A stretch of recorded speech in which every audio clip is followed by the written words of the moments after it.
little spot of Chinese life. Look at that little car. Look at that little car. That's for Wayne.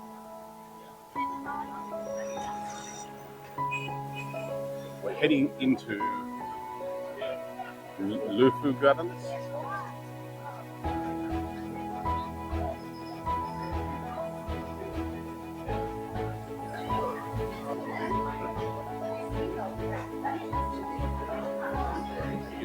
The Lingering Garden was built over 400 years ago in the Ming Dynasty. It was once built as a private garden but has been since returned to public hands, and it is known to be one of the 4 most popular gardens within China. It is also a UNESCO World Heritage Site. Come with us as we explore the amazing gardens here. So this is a Grand Canal. The total height is 6.5 meters. 6.5 meters. So all those rich people really love this campus. And how to make this so? This is not naturally like this. Usually they will ask people to go to the mountain to pick the big one, the huge one, and throw it into the typhoon lake.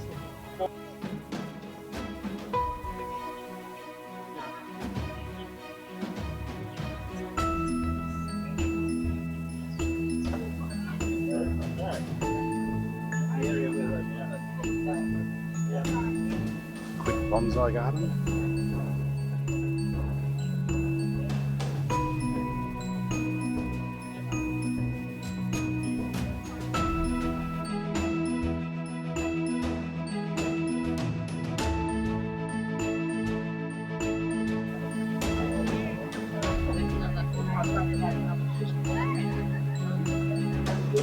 He is a big boy.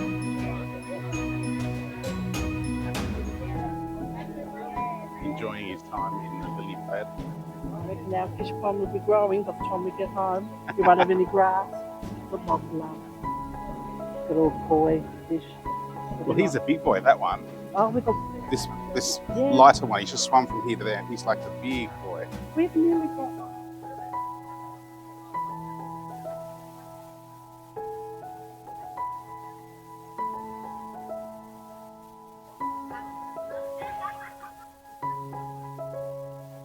The art of bonsai, so meticulous, it takes so long. This one's gorgeous too, just growing out of the shards of the rock. Look at that. If you took that close, I could swear that was a mountain of trees. You'll notice that there is a timed mister. It keeps it quite humid, but obviously the plants enjoy it.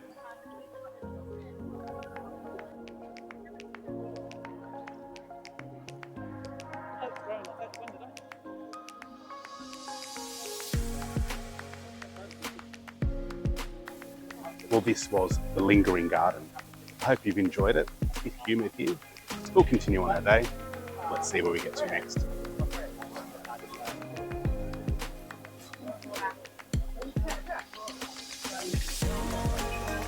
And we're going. Rickshaws. Oh, very bumpy road for rickshaws.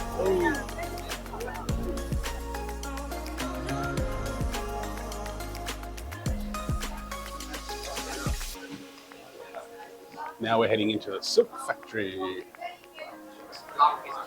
And let me show you inside. It's cooler, okay? And air conditioning. You just stay with Tim all the way. Yeah, I will show you around. Very precious. And it belongs to the rich people, powerful people to make the dress.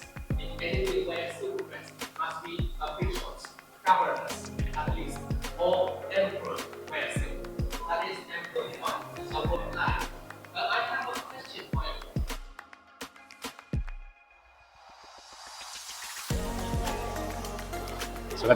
So that's an image of a silkworm in its cocoon with mulberry leaves.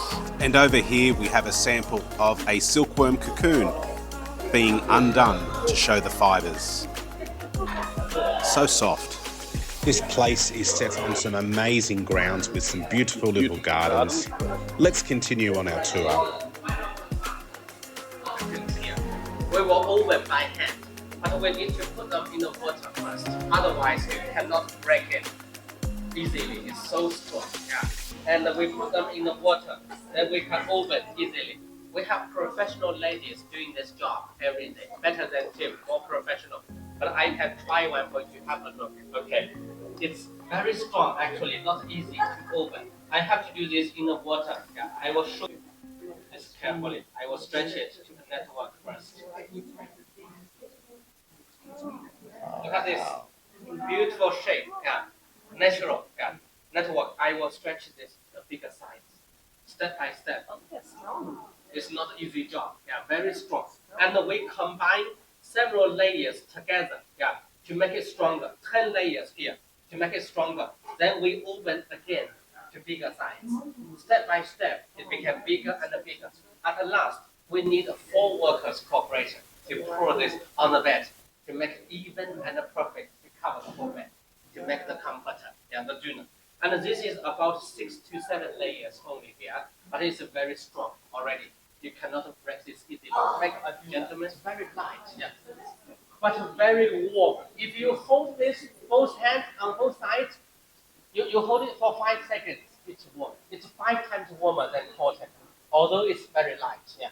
Our cold winter, we use very light one. Yeah. And no dust at all. And I will show you one layer of this. We will open to a bed size. Yeah. I need some volunteers from you to help me. Together, let's do this together. We at least 4 people on the 4 sides to do this job. Yeah. So if you are standing in the middle, from every side, yeah, you try.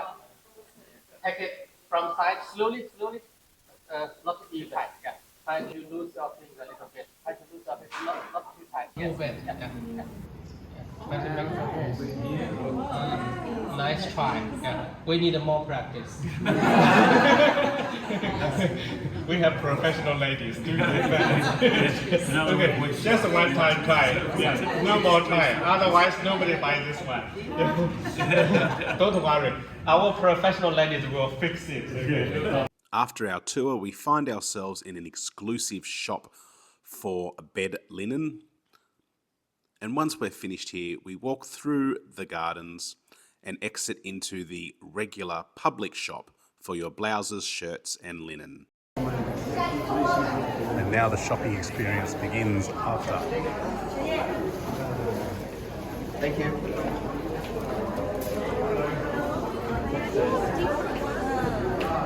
Since filming this, I've realised that the Tiger Hill Scenic Area and Pagoda are simply stunning.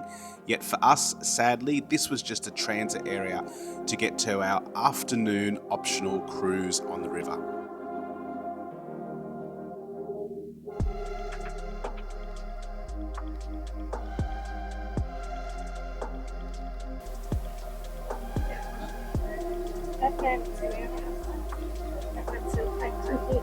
He was fabulous, he was. Wasn't it He funny? should have his own shopping channel. Yes. He's the Tim Shaw of Asia. Yes.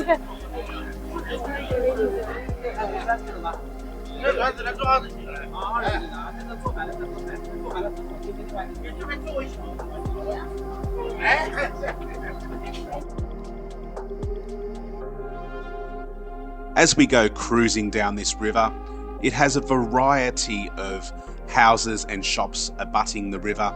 Some of them are crumbling and falling into the river. Nature is trying to reclaim them, and they look like, honestly, they could be shanties. But you also see some stunning architecture, some new bridges and some temples from the river. But come with us as we go on a peaceful cruise down the river.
Such scenery, all these weeping willows, but also so many bridges, so many arched stone bridges crossing this beautiful river.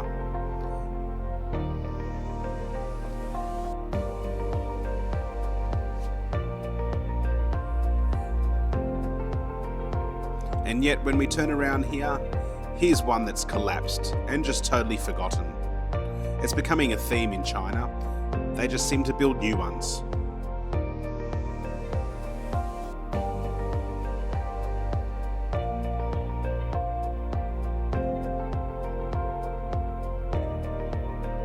And here we are going under a multitude of transit capabilities.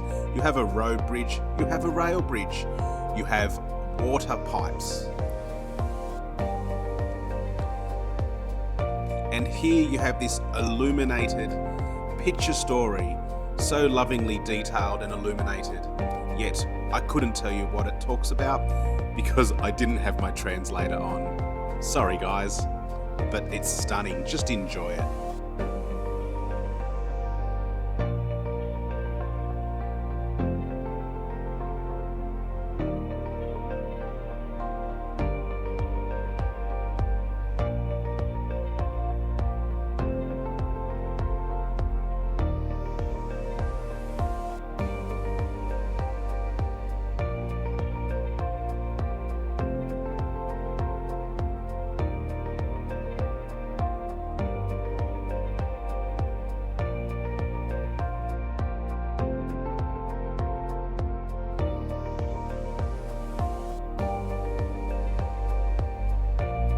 And just like that, our Grand Canal cruise has come to an end.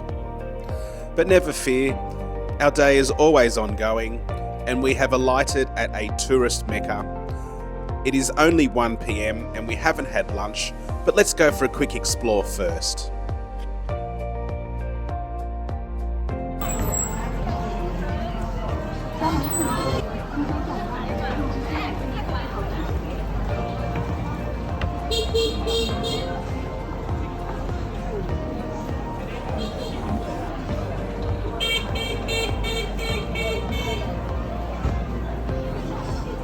Oh, look at Lucky Chan.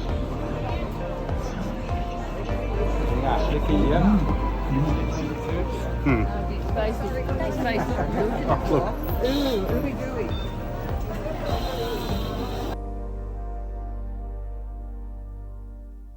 Now these streets and alleys were full of so many individual shops all selling their wares.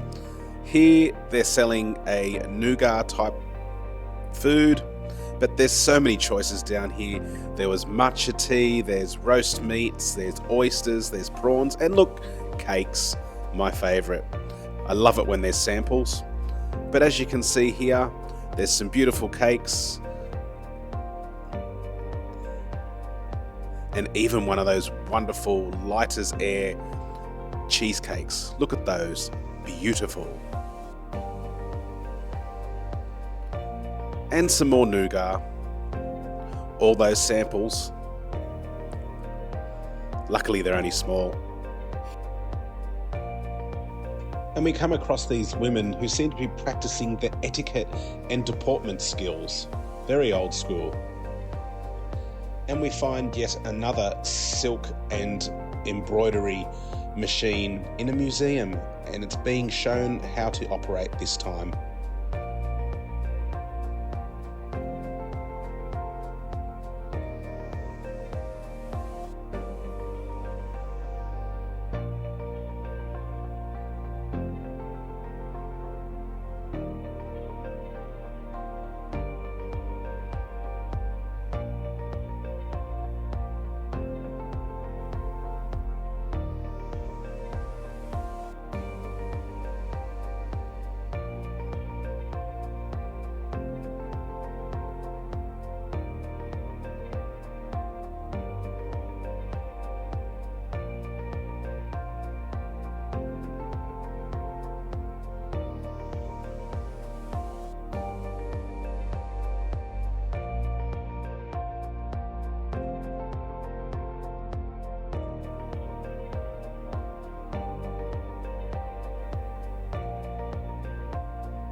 Right, so that's worked up an appetite.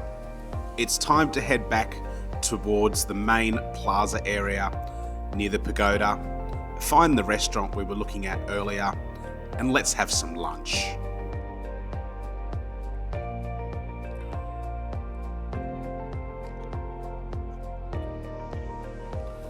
So we find the restaurant, we order an amazing lunch consisting of pho type or pho type bowls of broth with pork chops, fried rice, and a beer to wash it down.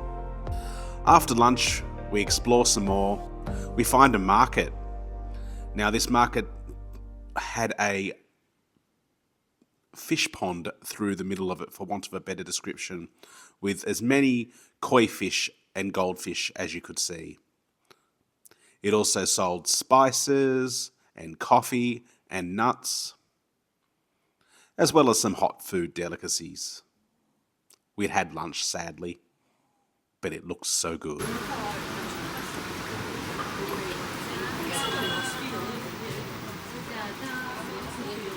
And that's where we leave you. We'll see you next time in China.